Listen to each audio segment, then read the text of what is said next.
Oh, so let this be a lesson to you. If you have a magnetic mount, use it.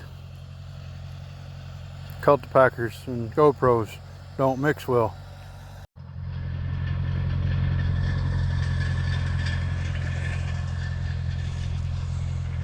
Well, what do you think? You like the way that looks? Oh, well, hello and welcome again to River Valley Farm. We're going to seed some alfalfa and oats today. There's the seeder. As you can tell, I've already worked that up, and picked up a few rocks and pieces of carpet and other odds and ends. But anyway, so here we have 50 pounds oats, 50 pounds of alfalfa. This is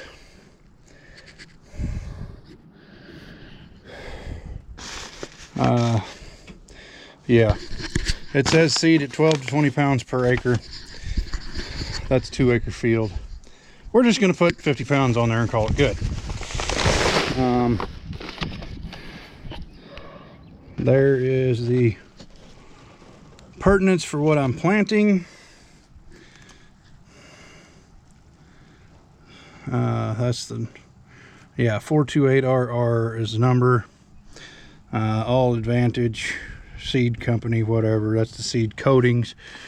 Farm Science Genetics, whatever. Anyway, $420 bag of seed.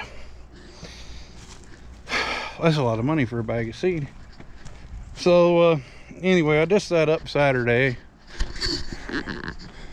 I haven't got the desk unhooked yet because, well, I don't need it unhooked yet, but I do now. Or didn't need it unhooked at the time, but I do now.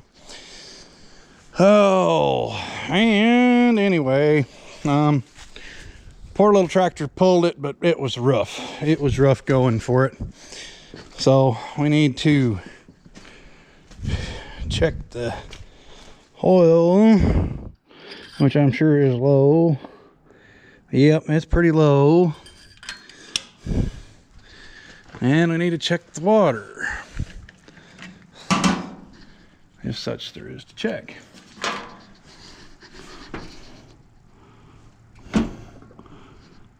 Can you see down in there? Hang on just a second.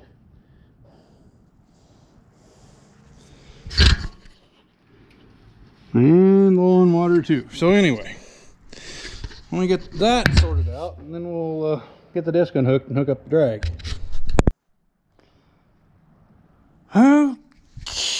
Okay, so it just wouldn't be me if we didn't have some sort of issues, would it?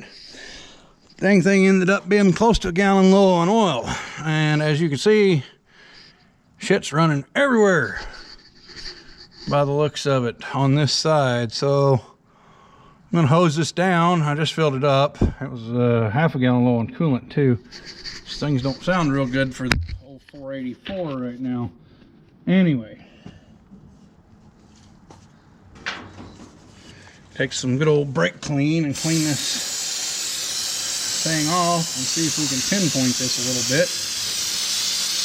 It's probably still going to do its job today, but you know,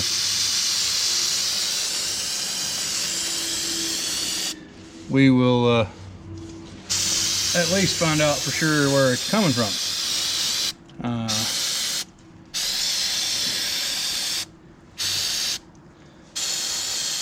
I thought I was doing good when I bought this thing, but apparently I was not. You know, we've had the injection pump failure, we've had crap in the fuel tank, you know, just random problems. Now we've got this massive oil leak and a coolant leak somewhere, which I've also had other coolant leaks before.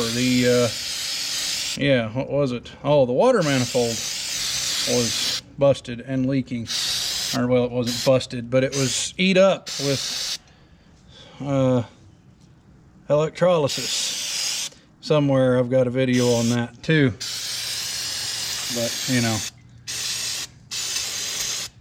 it's an aluminum piece, so I figured, okay, it's going to eat up first before the rest of it does. But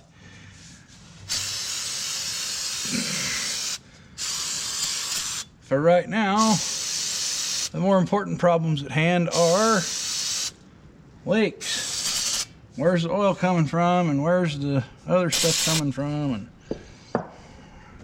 or well, I should say, where did the coolant go? Because it never ran hot, and it should have if it was that low on water. But anyway,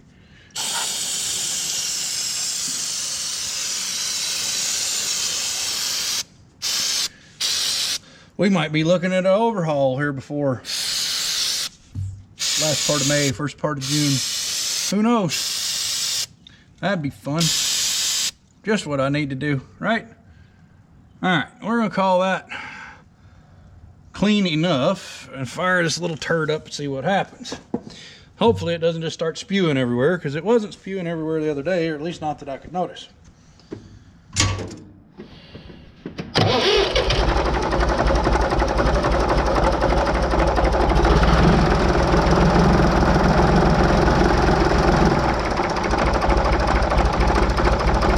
Still got 60 pounds of oil pressure, that's good.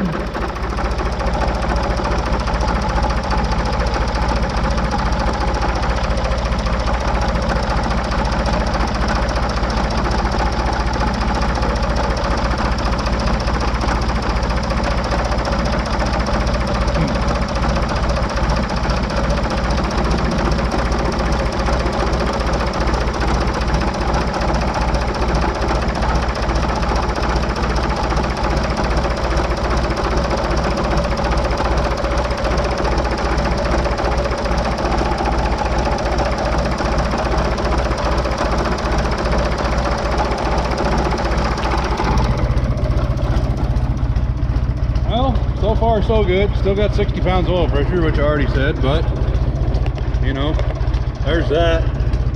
So I guess we'll unhook that and go get the other thing, see what happens. First to do is blow it up.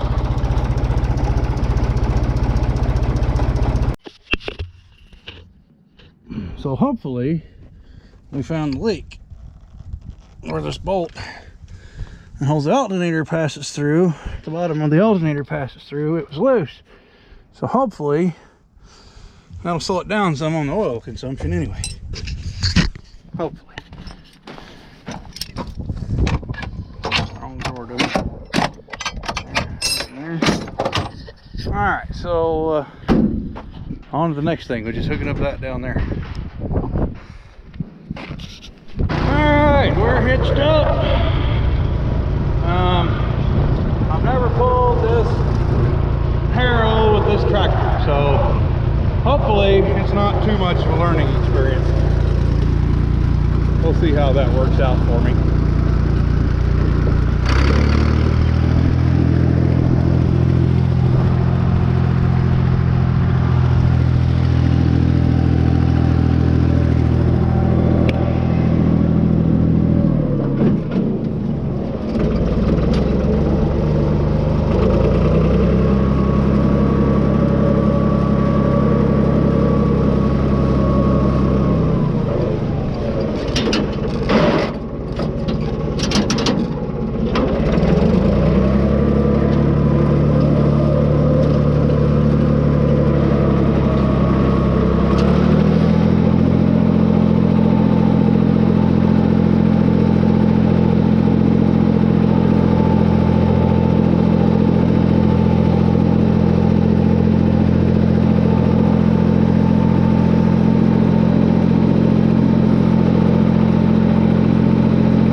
almost done. That's okay though. I got a knife.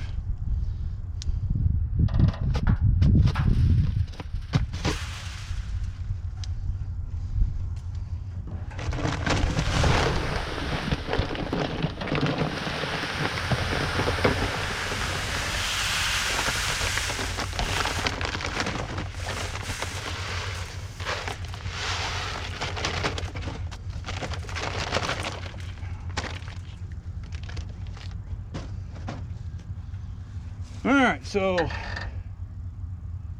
there is 50 pounds of oats in the seeder. Okay, so again, just oats. That's all they are, is oats. This is just cover for that's going to sprout before the alfalfa. The alfalfa is a 7-day sprout time. This should be 3 or 4 probably. And the alfalfa's got to be like a 70-degree ambient temperature before it will sprout consistently. So this is just to hold the ground in place while we're waiting on the alfalfa to come up and take over. If you hear anybody complaining about their input costs this year, well, and you're not necessarily an ag person or anything else, well, just for instance, this 50 pounds of oats at this same time last year cost $9. Now this is what happened. This was last year, and this is different. This year's different, obviously, and I had to go to a different place to get them because the place I got them from last year was sold out. But this year, 50 pounds of oats was $18. I can't speak for the cost of everything else, but I bought half of my fertilizer for this year in bag form in January because it was on last year's prices. Okay. I'm luckily small enough that I can still consider using bags of fertilizer. A lot of people can't do that. They also can't afford to buy it ahead of time. But anyway, all this in good time, I suppose. All right, time to go and spread some seed. All right, so we're set, I think. Not going to be a whole lot for you guys really to see, but I'll set you out here and let you see anyway, I guess.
check some seed count here maybe.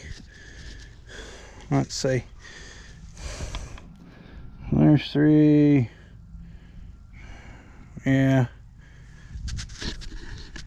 I don't know, maybe, let's see, 1, 2. It's kind of hard to tell where this dirt works up so much like powder. 4, 5, 6, 7, 8, 9, 10, 11, 12, say 15 to 20 in a foot square. I don't have a square foot, you know, I don't have a thing set up to do that, to measure that. Just throw it out there and then go see. I should really do that though. Take measure out of like small PVC pipe or something, a square foot. That way you can just pitch it out in the field and then go see what your seed count is per square foot, just a random square foot, just to see what it is. That way you know if you got it covered or not. We should be more than good on this though. Now to go load up with alfalfa.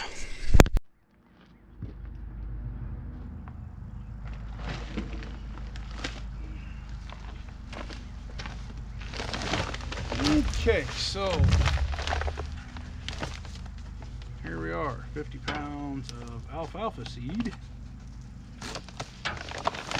Again, I used to be smarter in these bags, but I don't think I am anymore.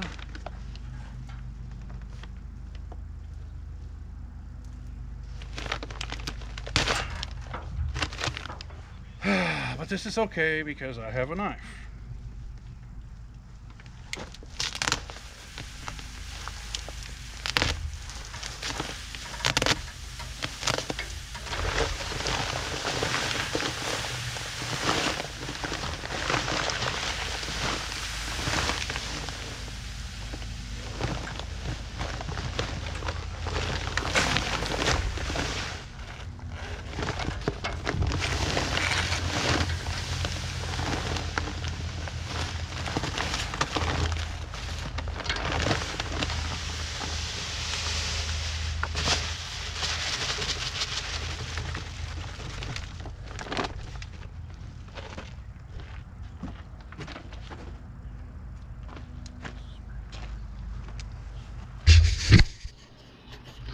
So now, nice pretty purple alfalfa seed.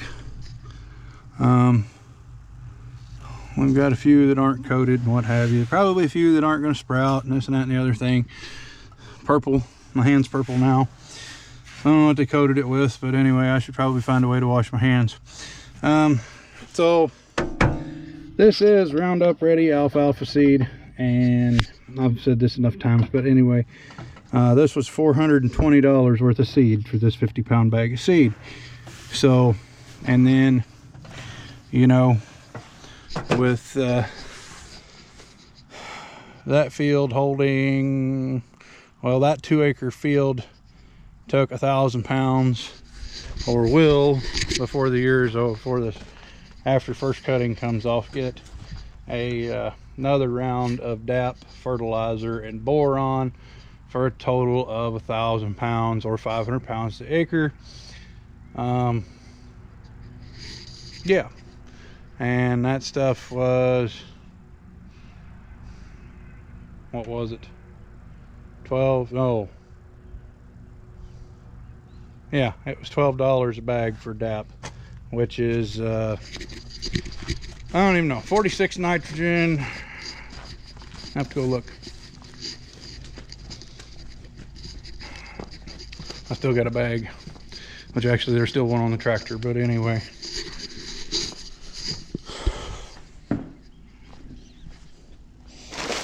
So here you go, 50 pounds of net weight.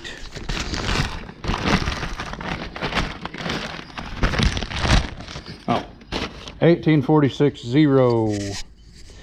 So we did not need, yeah, okay. 46 on phosphate, 18% nitrogen, 46% phosphate, and 0 potash. I'm not real sure why that field didn't need potash, but It didn't require any lime either, which is also kind of odd for the area. But I got to thinking about that, and it's had this limestone road go by it for the last 30 years or so. So that's why it didn't need lime. All the gravel around here is limestone, so as that got ground up, rusted out, you know, turned to dust over the years, it wafted over the field, and then it washed out and leached out into this field. So saved me for this year. We'll have to see about next year. All right, so I've gone around this field twice, and I've still got a little more seed left, so I probably should have opened the thing up another notch. Let's go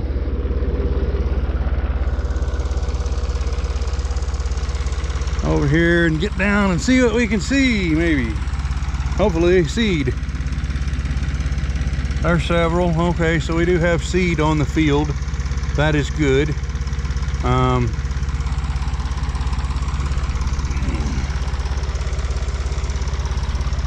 That's good anyway. We like seeing seed on the field. So I guess in spirit of all full accuracy and whatnot, I'm just going to drive around until I run out of seed, because that's about the only thing I really can do at this point in time.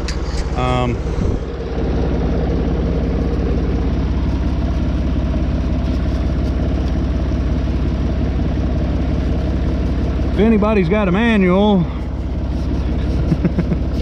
for this thing, and you could spare the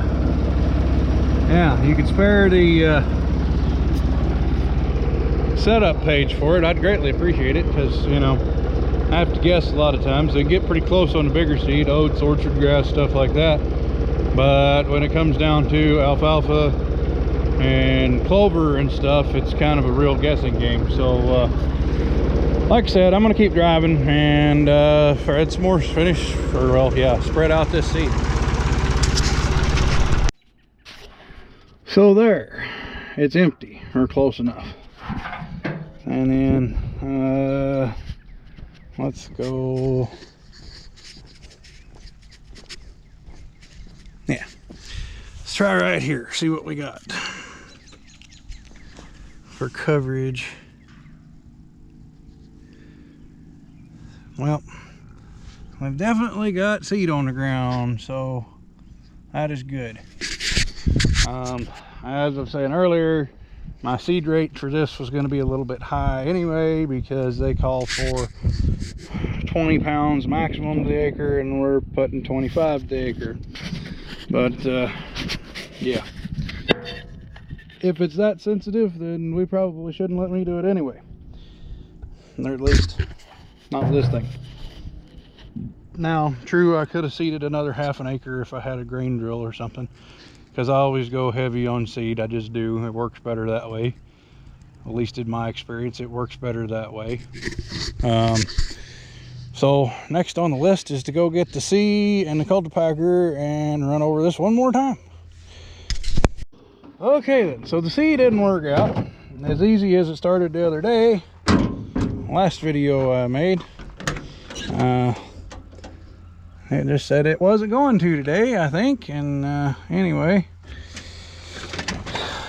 probably the starter, or the starter button, the way those are made, the starter button sits right on the starter, and you've got a linkage that operates it. Probably that button is going bad, or I don't know, 10 or 15 bucks or something. I'd really like to convert it over to the style of starter like is on an H&M, or even that 140 there that's coming to pull the cultipacker. But yeah, the one, they have a push button with cable going to the starter. It's a way better idea in my opinion. Way more reliable system. So anyway, yeah, something else to do, right? Get this thing greased and get her on her way. She's to say, made up her mind she wants to cultipack. So here we go.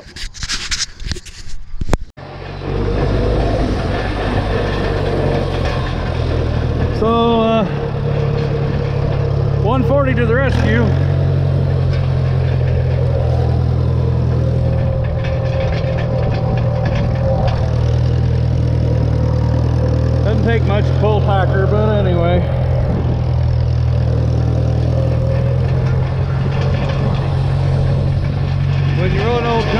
gotta have lots of options, because